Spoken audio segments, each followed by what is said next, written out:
죽음을 선고받은 독일의 발레리나가 있었습니다. 단 하나의 이유로 한국행 비행기에 몸을 실었죠. 마지막으로 스승의 얼굴이라도 보고 싶어서요. 그런데 인천공항 도착 직후 그녀는 그 자리에서 의식을 잃고 쓰러지고 말았습니다. 그리고 그 순간부터 그녀의 삶은 다시 춤추듯 반전되기 시작합니다. 오늘 전해드릴 이야기가 궁금하시다면 끝까지 함께해주세요. 좋아요와 구독은 저희에게 큰 힘이 됩니다. 안녕하세요. 저는 독일 베를린 국립발레단에서 활동하고 있는 클라라 슈타인입니다. 베를린의 차가운 겨울 아침, 연습실 거울 앞에서 나는 또다시 몸의 이상을 느꼈습니다. 평소 깃털처럼 가벼웠던 다리가 납덩이처럼 무겁고 손끝이 미세하게 떨리기 시작했어요. 처음엔 단순한 피로라고 생각했죠. 27년간 발레만 해온 몸이니까 당연히 지칠 수도 있다고 스스로를 달랬습니다. 하지만 증상은 날이 갈수록 심해졌습니다. 그랑 제테를 뛸 때마다 무릎이 꺾이고 피로햇을 돌다가 중심을 잃어 넘어지는 일이 잦아졌어요. 동료들은 걱정스러운 눈빛으로 저를 바라봤고 단장은 조심스럽게 말했죠. 클라라, 잠시 쉬어보는 게 어떨까? 그 말이 마치 사형 선고처럼 들렸습니다. 발레리나에게 무대를 떠나라는 건 숨을 쉬지 말라는 것과 같거든요. 하지만 더 이상 버틸 수 없었어요. 연습 중에 실신하는 일까지 일어나자 결국 병원을 찾게 되었습니다. 독일의 유명한 샤리테 대학병원에서 온갖 검사를 받았어요. 혈액 검사, MRI, 근전도 검사, 척수액 검사까지. 검사실을 오가며 보낸 긴 일주일 동안 저는 계속 자신에게 말했습니다. 별거 아닐 거야. 그냥 과로일 뿐이야. 하지만 마침내 의사가 심각한 표정으로 저를 불러들였을 때 제 마음속 깊은 곳에서는 이미 무언가 잘못되었다는 걸 알고 있었어요. 클라라 씨,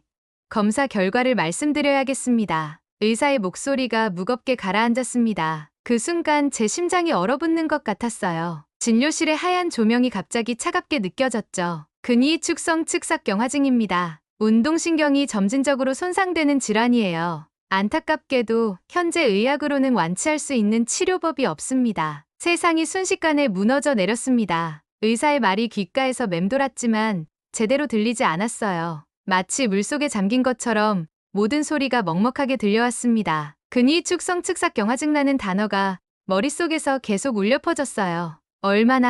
얼마나 남았나요? 간신히 목소리를 짜내어 물었습니다. 개인차가 있지만 현재 진행 상태를 봤을 때 길게 봐도 석 달 정도입니다. 석 달, 겨우 석 달. 그동안 준비했던 신작 발레 공연도, 꿈꿔왔던 프리마돈나 역할도 모든 것이 한순간에 의미를 잃었어요. 발레가 전부였던 제게 죽음은 곧 모든 꿈의 종료를 의미했습니다. 감사합니다. 무의식적으로 인사를 하고 진료실을 나섰습니다. 복도를 걸으며 다리가 후들거렸어요. 이게 병 때문인지 충격 때문인지 알 수 없었죠. 병원을 나서는 발걸음은 천근만근 무거웠습니다. 베를린 거리에 차가운 바람이 뺨을 때렸지만 아무것도 느껴지지 않았어요. 아파트로 돌아가는 길에 지나친 오페라 하우스 포스터가 눈에 들어왔습니다. 며칠 전까지만 해도 설렘으로 바라보던 무대였는데 이제는 영원히 닿을 수 없는 곳이 되어버렸죠. 이게 정말 끝인가? 혼잣말을 중얼거리며 집 앞 계단을 올랐습니다. 발레 슈즈가 가득한 현관이 갑자기 무덤처럼 느껴졌어요. 손잡이를 돌리는 것조차 힘겨웠습니다. 아파트 안으로 들어서자마자 무릎이 꺾였어요. 바닥에 주저앉아 눈물이 쏟아졌습니다. 27년간 쌓아온 모든 것이 석 달 안에 사라진다는 현실이 가슴을 짓눌렀어요. 벽에 걸린 무대 사진들이 저를 내려다보고 있었습니다. 화려한 조명 아래에서 웃고 있는 제 모습이 이제는 다른 사람 같았어요. 저 사람은 누구지? 나였나? 하며 멍하니 바라봤습니다. 그날 밤, 저는 가족에게 연락하지 못했습니다. 어떻게 말해야 할지 몰랐거든요. 대신 방 안에 틀어박혀 울기만 했어요. 발레 음악이 흘러나오는 스피커를 꺼버리고 창문을 모두 닫았습니다. 세상과 단절된 채로 죽음을 기다리는 게 나을 것 같았어요. 방 안에 틀어박힌 지 사흘째. 저는 아무것도 먹지 못했습니다. 가족들의 안부 전화도 받지 않았어요. 어떻게 말하겠어요? 딸이 죽어간다고? 차라리 조용히 사라지는 게 나을 것 같았습니다. 거울 속 제 모습은 이미 유령 같았어요. 눈가는 퀭하고 입술은 바짝 말라 있었죠. 침대에 누워 천장을 바라보며 떠오른 건 윤정희 선생님이었습니다. 3년 전 발목 부상으로 절망에 빠져 있던 저를 다시 무대에 세워준 분이에요. 당시 저는 포기하려 했었죠.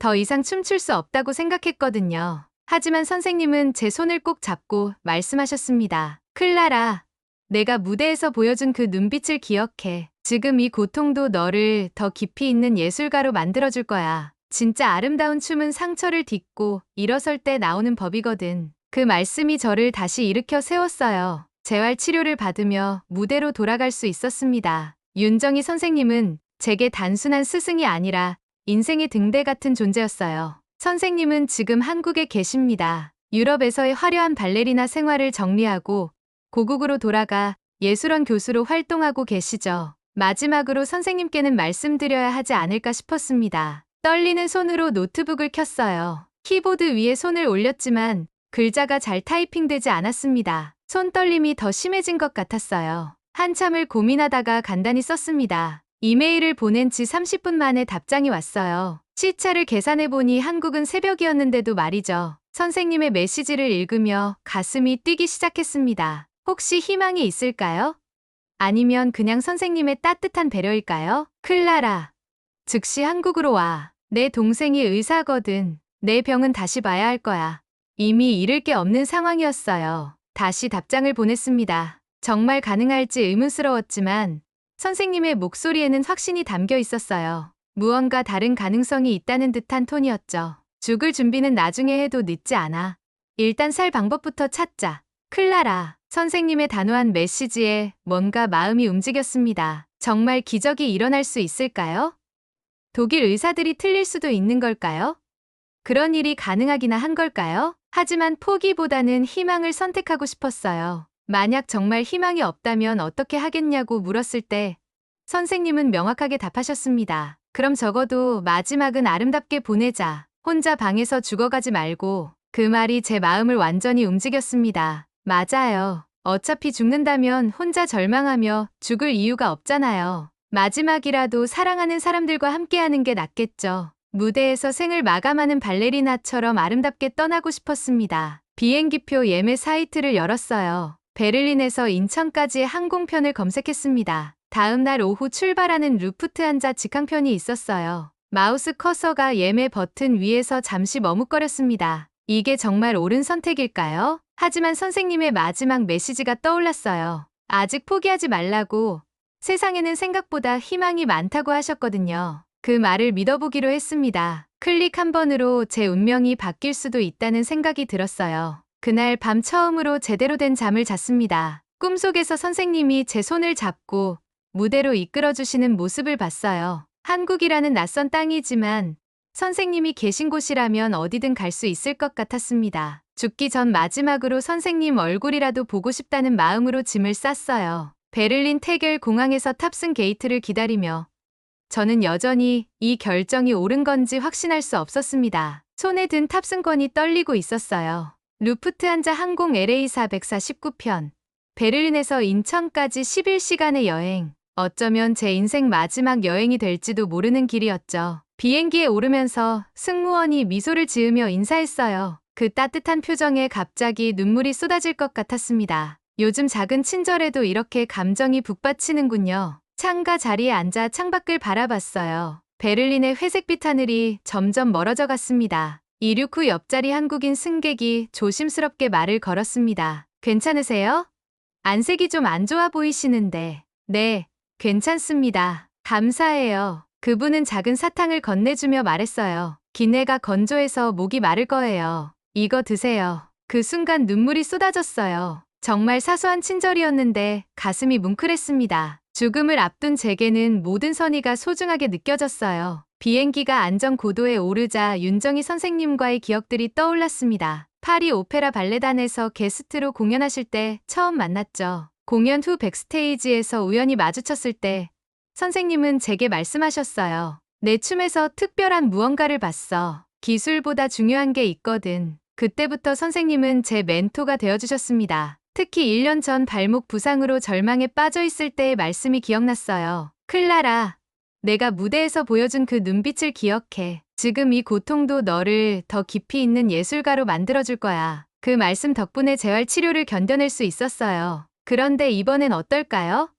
근위축성 측삭경화증은 발목 부상과는 차원이 다른 문제잖아요. 갑자기 가슴이 답답해지기 시작했습니다. 병 때문인지 고도 때문인지 알 수 없었어요. 숨이 가빠지면서 손에 식은땀이 났습니다. 승무원을 불러야 하나 고민했지만 괜히 소란을 피우고 싶지 않았어요. 눈을 감고 선생님이 가르쳐 주신 호흡법을 떠올렸습니다. 천천히 마음을 진정시키며 생각했어요. 혹시 정말 기적이 일어날 수 있을까요?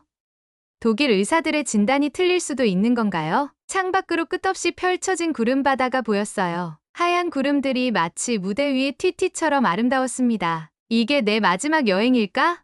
하는 생각이 계속 맴돌았어요. 한국이라는 낯선 땅으로 향하는 이 여행이 절망의 끝인지 아니면 새로운 시작인지 알 수 없었습니다. 11시간의 긴 비행 끝에 인천공항에 도착했을 때 저는 이미 한계에 다다라 있었습니다. 기내에서 거의 잠을 이루지 못했고 다리에 힘은 더욱 빠져나간 상태였어요. 비행기에서 내리려고 일어섰는데 무릎이 휘청거렸습니다. 앞 사람들이 모두 짐을 챙겨 나가는 동안 저는 좌석에 그대로 앉아있을 수밖에 없었어요. 승무원의 도움을 받아 겨우 일어설 수 있었습니다. 입국 심사대까지 가는 길이 이렇게 멀게 느껴진 적은 처음이었어요. 한 걸음 한 걸음이 고통스러웠습니다. 다른 승객들은 빠른 걸음으로 지나가는데 저는 벽에 기대어 쉬어가며 겨우 따라갔어요. 방문 목적이 어떻게 되세요? 입국 심사관이 여권을 보며 물었습니다. 치료 때문에 왔습니다. 심사관은 제 창백한 얼굴을 보더니 조심스럽게 도장을 찍어주었어요. 그 순간 한국 땅을 밟았다는 실감이 났습니다. 정말 여기까지 온 거네요. 수화물 찾는 곳으로 향하던 중 갑자기 현기증이 일었습니다. 세상이 빙글빙글 돌면서 바닥이 가까워지는 게 느껴졌어요. 아, 여기서 쓰러지는 건가? 마지막 생각이 그거였습니다. 깨어났을 때는 공항 의무실 침대 위였습니다. 의료진이 저를 둘러싸고 있었고 산소 마스크가 얼굴에 씌워져 있었어요. 그런데 익숙한 목소리가 들렸습니다. 윤정희 선생님이었어요. 3년 만에 보는 선생님의 얼굴에 눈물이 쏟아졌습니다. 클라라, 정신 차렸구나. 선생님의 목소리가 따뜻했어요. 선생님, 정말 오셨군요. 간신히 대답했습니다. 선생님 옆에는 낯선 남성이 서 있었어요. 선생님과 닮은 얼굴이었는데 더 날카로운 인상이었습니다. 의사 가운이 아닌 평상복을 입고 계셨지만 전문의다운 안정감이 느껴졌어요. 안녕하세요, 클라라. 저는 윤정우입니다. 정희 누나의 동생이고요. 서울대병원에서 신경내과 의사로 일하고 있어요. 윤정우 선생님은 차분하면서도 신뢰감을 주는 목소리로 말씀하셨어요. 독일 의료진의 진단서를 확인하시더니 고개를 끄덕이셨습니다. 그 표정만으로는 무슨 생각을 하시는지 알 수 없었어요. 다만 뭔가 깊이 생각하고 계시는 것 같았습니다. 공항 의료진은 구급차를 불러주었어요. 이런 상황에서도 한국 사람들의 배려가 느껴졌습니다. 독일에서라면 이렇게 신경 써주지 않았을 텐데요. 의료진이 저를 들것에 조심스럽게 옮겨주시는 모습이 인상적이었어요. 구급차 안에서 윤정희 선생님은 계속 제 손을 잡고 계셨습니다. 그 따뜻한 손길에서 희망이 전해지는 것 같았어요. 윤정우 선생님은 간단한 검사를 해보셨습니다. 손전등으로 눈동자 반응을 보고 간단한 반사 반응도 확인하셨어요. 구급차가 서울대병원으로 향하는 동안 저는 창밖으로 보이는 한국의 풍경을 바라봤습니다. 높은 빌딩들과 한강이 보였어요. 낯선 땅이지만 왜인지 포근한 느낌이 들었습니다. 베를린의 차가운 회색빛과는 다른 따뜻함이 있었어요. 한국의 겨울 풍경은 독일과 많이 달랐습니다. 나무들이 앙상했지만 어딘가 생명력이 느껴졌어요. 사람들도 바쁘게 움직이지만 활기차 보였습니다. 이 도시에서 정말 치료받을 수 있을까요? 윤정우 선생님은 차분한 목소리로 설명해 주셨어요. 신경계 질환은 진단이 까다롭다고 하셨습니다. 특히 초기에는 여러 질환이 비슷한 증상을 보인다고 하셨어요. 그 말에 작은 희망이 생겼습니다. 혹시 독일 의사들이 놓친 부분이 있을까요? 구급차 사이렌 소리가 서울 거리에 울려 퍼졌어요. 죽기 위해 떠났던 여행이었는데 이상하게도 마음 한편으로는 희망이 싹트고 있었습니다. 정말 기적이 일어날 수 있을까요?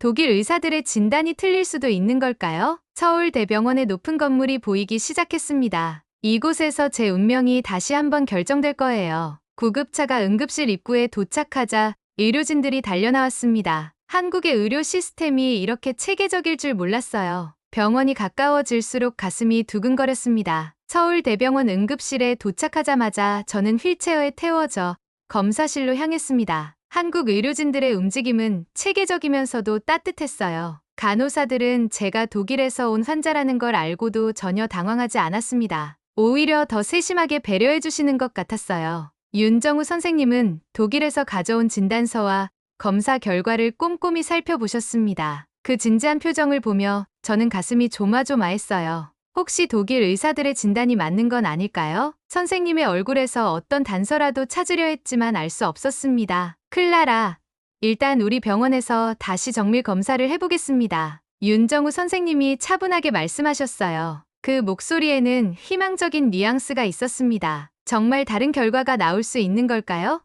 아니면 그냥 절차상 하는 말씀일까요? 혈액 검사부터 시작해서 근전도 검사, 척수액 검사까지 다시 받았습니다. 독일에서 했던 것과 비슷한 검사들이었지만 한국 의료진들은 더 세밀하게 진행하는 것 같았어요. 특히 근전도 검사에서는 독일에서 하지 않았던 부위까지 꼼꼼히 측정했습니다. 검사를 받는 동안 윤정희 선생님은 계속 곁에 머물러 주셨어요. 가끔 제 손을 꼭 잡아주시며 용기를 북돋아 주셨습니다. 그 따뜻한 손길 덕분에 견딜 수 있었어요. 만약 혼자였다면 얼마나 무서웠을까요? 이틀 동안 온갖 검사를 다 받았습니다. MRI 촬영도 다시 했고 유전자 검사도 추가로 진행했어요. 한국의 의료 기술이 이렇게 발달했는지 몰랐습니다. 독일보다 더 정밀하고 체계적인 것 같았어요. 드디어 검사 결과가 나오는 날이 되었습니다. 윤정우 선생님이 진료실로 저와 윤정희 선생님을 불러들이셨어요. 그 순간 심장이 터질 것 같았습니다. 이번에도 근위축성 측삭경화증이라는 진단이 나올까요? 검사 결과를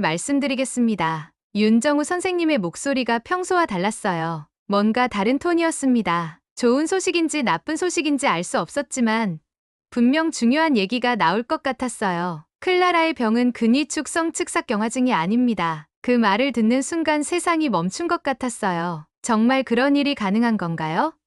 독일의 유명한 대학병원에서 내린 진단이 틀렸다는 말인가요? 꿈을 꾸는 건 아닐까요? 그럼 뭔가요? 떨리는 목소리로 물었습니다. 자가면역성 근염, 정확히는 다발성 근염입니다. 윤정우 선생님은 차근차근 설명해 주셨어요. 자가면역 시스템이 잘못 작동해서 근육을 공격하는 질환이라고 하셨습니다. 근위축성 측삭경화증과 초기 증상이 비슷하지만 완전히 다른 병이라고 하셨어요. 가장 중요한 건 치료가 가능하다는 것이었습니다. 면역 억제제와 스테로이드 치료로 충분히 호전될 수 있다고 하셨어요. 완치까지는 시간이 걸리지만 절대 불가능하지 않다는 말씀이었습니다. 정말 치료가 되나요? 믿을 수 없어서 다시 물었어요. 네, 충분히 가능합니다. 다만 시간이 필요해요. 그 순간 윤정희 선생님이 눈물을 흘리기 시작하셨어요. 저도 모르게 따라서 울음이 터졌습니다. 석 달 시한부라던 운명이 바뀐 거예요. 다시 살 수 있다는 희망이 생긴 거였습니다. 독일 의사들이 왜 오진했는지 윤정우 선생님이 설명해 주셨어요. 다발성 근염은 아시아인에게 더 흔한 질환이라고 하셨습니다. 유럽 의료진들에게는 상대적으로 생소한 병이라 놓치기 쉽다고 하셨어요. 그래서 근위축성 측삭경화증으로 오진될 수 있다는 것이었습니다. 클라라, 이제 정말 희망을 가져도 돼. 윤정희 선생님이 제 손을 꼭 잡으며 말씀하셨어요. 그 순간 가슴속에서 뭔가 꿈틀거리는 게 느껴졌습니다. 다시 무대에 설 수 있다는 꿈이 되살아나는 것 같았어요. 물론 당장 완치되는 건 아니었습니다. 최소 6개월에서 1년간의 치료가 필요하다고 하셨어요. 하지만 석 달 시한부와는 완전히 다른 얘기였습니다. 시간이 있다는 것, 희망이 있다는 것이 이렇게 소중할 줄 몰랐어요. 정말 다시 춤출 수 있을까요?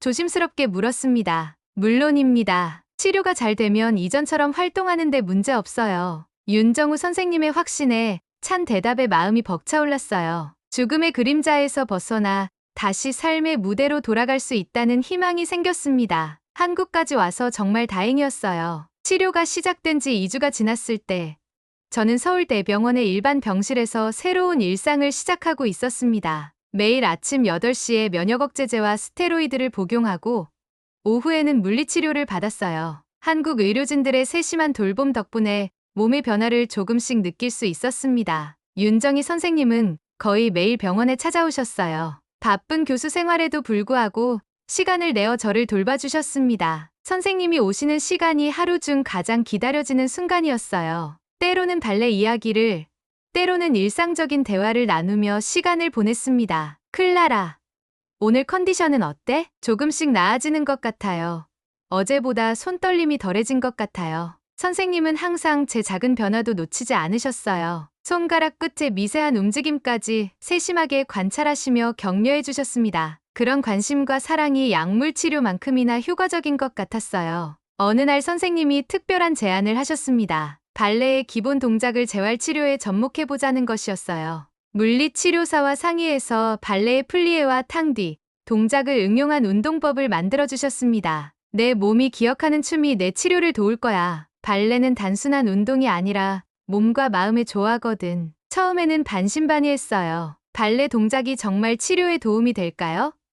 하지만 선생님을 믿고 따라해보기로 했습니다. 병원 침대 옆에서 간단한 팔 동작부터 시작했어요. 음악과 함께하는 재활은 기존 물리치료와는 완전히 달랐습니다. 단조로운 반복 운동이 아니라 예술적인 표현이 담긴 움직임이었어요. 몸이 기억하고 있던 발레의 감각이 조금씩 되살아나는 것 같았습니다. 근육도 예전의 기억을 따라 반응하는 것 같았어요. 윤정희 선생님은 작은 블루투스 스피커를 가져와 차이콥스키의 백조의 호수를 틀어주셨습니다. 그 익숙한 선율이 흘러나오자 눈물이 났어요. 얼마나 오랫동안 이 음악을 그리워했는지 모릅니다. 병실에서 할 수 있는 범위 내에서 포르 드 브라를 연습했어요. 팔의 우아한 움직임, 손목의 섬세한 곡선. 비록 침대에 앉아서 하는 것이었지만 마음만은 무대 위에 있는 것 같았습니다. 음악이 제 영혼을 다시 깨우고 있었어요. 봐, 내 몸이 기억하고 있어. 선생님이 감동스러운 표정으로 말씀하셨어요. 정말 그랬습니다. 27년간 춤춰온 몸이 병에 굴복하지 않고 있었어요. 근육은 약해졌지만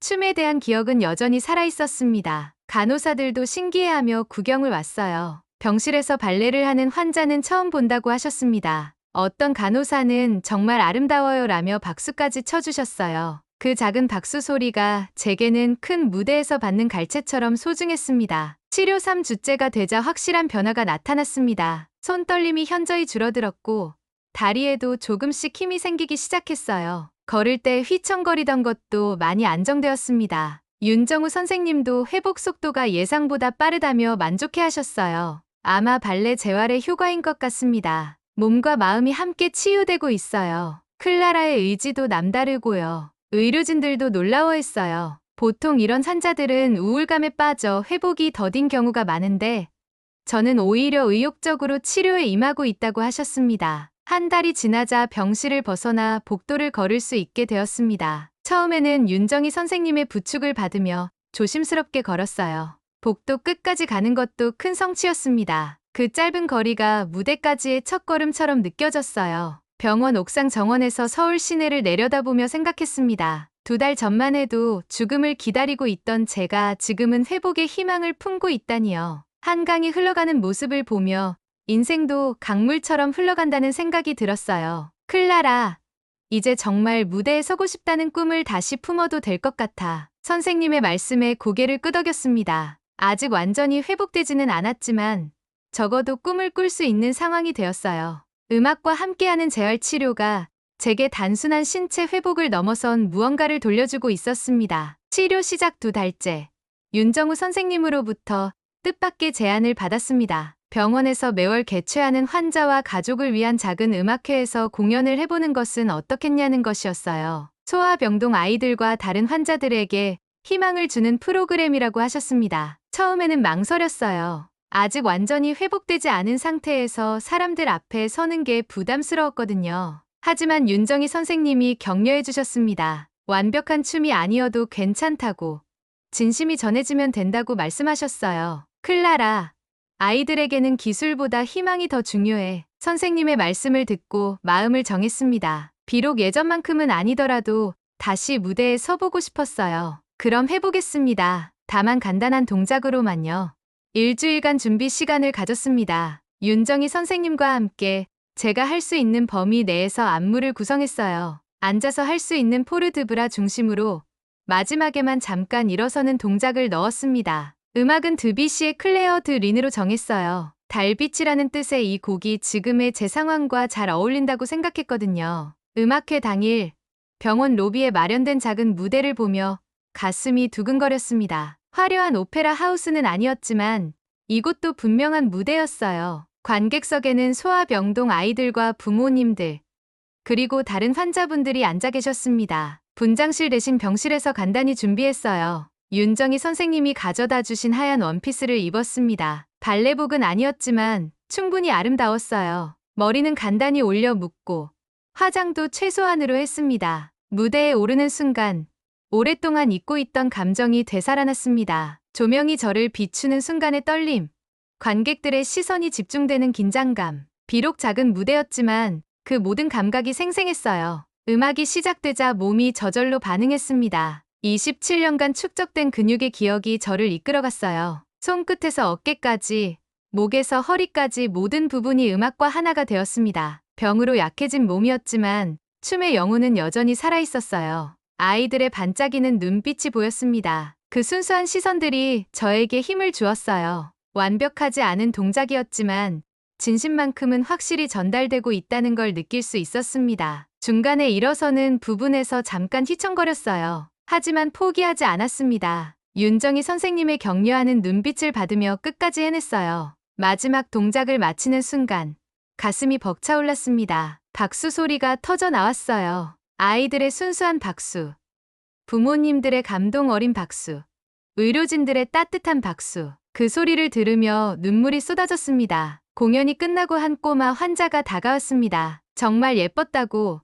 자신도 나중에 춤추고 싶다고 말하는 아이의 모습이 사랑스러웠어요. 언니, 저도 아프지만 춤출 수 있을까요? 아이의 순수한 질문에 마음이 뭉클했어요. 제 춤이 누군가에게 희망을 줄 수 있다는 게 이렇게 의미 있을 줄 몰랐습니다. 당연히 할 수 있어. 마음만 있으면 언제든지 춤출 수 있어. 다른 환자분들도 다가와 격려해 주셨어요. 한 할머니는 살면서 이런 아름다운 춤은 처음 봤다며 제 손을 꼭 잡아주셨습니다. 어떤 아버님은 딸에게 보여주고 싶은 무대였다고 말씀하셨어요. 무대를 내려오며 윤정희 선생님이 저를 안아주셨습니다. 정말 자랑스럽다고, 제 춤에서 진짜 아름다움을 봤다고 하셨어요. 그 순간 깨달았습니다. 화려한 오페라 하우스의 큰 무대만이 진짜 무대가 아니라는 것을. 진심이 담긴 춤이라면 어디서든 감동을 줄 수 있다는 것을. 병실에서 시작된 작은 재활이 이렇게 큰 의미를 갖게 될 줄 몰랐습니다. 발레 슈즈를 다시 꺼내 들며 다짐했어요.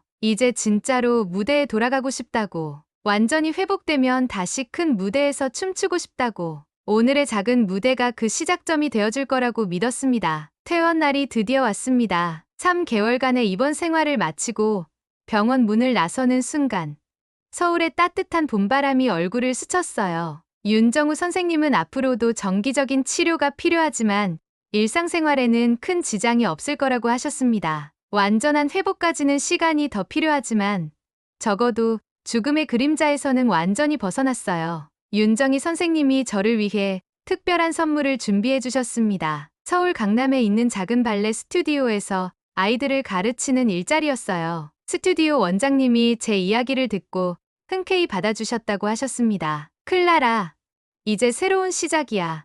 네 경험이 아이들에게 큰 도움이 될 거야. 스튜디오는 한강이 내려다 보이는 작은 공간이었어요. 거울로 둘러싸인 연습실, 바닥에 깔린 나무 마루, 벽에 설치된 바. 모든 것이 친숙하면서도 새로웠습니다. 독일 발레단의 웅장한 연습실과는 달랐지만 이곳만의 따뜻함이 있었어요. 첫 수업 날 6명의 어린 학생들이 저를 기다리고 있었습니다. 5살부터 10살까지 반짝이는 눈망울을 가진 아이들이었어요. 처음에는 외국인 선생님이라 어색해했지만 금세 친해졌습니다. 선생님, 정말 무대에서 춤춰 봤어요? 발레리나가 되려면 어떻게 해야 해요? 아이들의 순수한 질문들이 제 마음을 따뜻하게 만들었어요. 한국어가 서툴렀지만 몸짓과 표정으로 소통할 수 있었습니다. 발레는 말이 아닌 마음으로 가르치는 것이라는 걸 새삼 깨달았어요. 춤은 마음으로 추는 거야. 수업을 진행하며 제가 더 많이 배우고 있다는 걸 느꼈습니다. 아이들의 순수한 열정이 저에게 새로운 에너지를 주었어요. 완벽하지 않은 동작이어도 진심으로 춤추는 모습이 아름다웠습니다. 제가 잃어버렸던 발레의 순수함을 아이들을 통해 되찾고 있었어요. 한 달 후, 스튜디오에서 작은 발표회를 열었습니다. 아이들의 부모님들과 윤정희 선생님도 오셨어요. 아이들은 떨리면서도 신나는 표정으로 무대에 올랐습니다. 삐뚤삐뚤한 동작이었지만 그 어떤 무대보다 감동적이었어요. 발표회가 끝나고 한 어머니가 다가오셨습니다. 제 이야기를 들었다며 감사하다고 하셨어요. 아이가 발레를 배우면서 자신감을 찾았다고 선생님 덕분이라고 말씀하셨습니다. 그 말을 들으며 가슴이 벅찼어요. 저녁에 혼자 스튜디오에 남아 연습을 했습니다. 아직 예전만큼은 아니었지만 몸이 많이 회복된 걸 느낄 수 있었어요. 거울 속 제 모습을 보며 미소 지었습니다. 죽음을 기다리던 창백한 얼굴 대신 생기 넘치는 표정이 있었어요. 창밖으로 한강이 보였습니다. 강물이 유유히 흘러가는 모습을 보며 지난 몇 달을 되돌아봤어요. 죽기 위해 떠났던 여행이 삶을 되찾는 기적의 무대가 되었습니다. 한국이라는 낯선 땅에서 새로운 희망을 발견했어요. 윤정희 선생님에게 감사 메시지를 보냈습니다. 선생님이 없었다면 지금의 저는 존재하지 않았을 거예요. 단순히 병을 치료해준 것을 넘어서 삶의 의미를 되찾게 해주셨습니다. 선생님, 정말 감사해요. 새로운 삶을 선물해 주셔서. 몇 분 후 답장이 왔어요. 제가 아이들과 함께 행복해하는 모습을 보니 뿌듯하다고 하셨습니다. 이제 정말 새로운 시작이라고, 앞으로 더 멋진 일들이 기다리고 있을 거라고 격려해 주셨어요. 발레 슈즈를 신고 바에 손을 올렸습니다. 플리에를 하며 천천히 몸을 풀어갔어요. 근육이 기억하고 있는 움직임들이 하나씩 되살아났습니다. 아직 완벽하지는 않지만 분명히 나아지고 있었어요. 한강 너머로 떠오르는 아침 햇살을 바라보며 속삭였습니다. 죽기 위해 떠났던 여정이었지만 이제는 살아가기 위한 여정으로 바뀌었어. 거울 속에서 미소 짓는 제 모습이 보였어요. 이제 진짜 새로운 시작입니다. 큰 무대를 꿈꾸던 발레리나에서 아이들에게 꿈을 심어주는 선생님으로 한국에서 찾은 새로운 삶이 더욱 소중하게 느껴졌어요. 창문을 열어 신선한 공기를 들이마셨습니다. 오늘도 아이들이 올 거예요. 그 순수한 눈빛들과 함께 또 다른 하루를 시작할 거예요. 발레 슈즈를 단단히 매며 무대를 향한 희망을 다시 피워냈습니다. 이곳이 바로 제 새로운 무대인 거죠. 오늘 클라라가 한국에서 다시 무대를 꿈꾸게 된 이야기. 잘 들으셨나요? 감동보리는 앞으로도 이렇게 삶의 끝에서 피어나는 희망을 전해드리겠습니다. 오늘도 함께 해주셔서 감사합니다.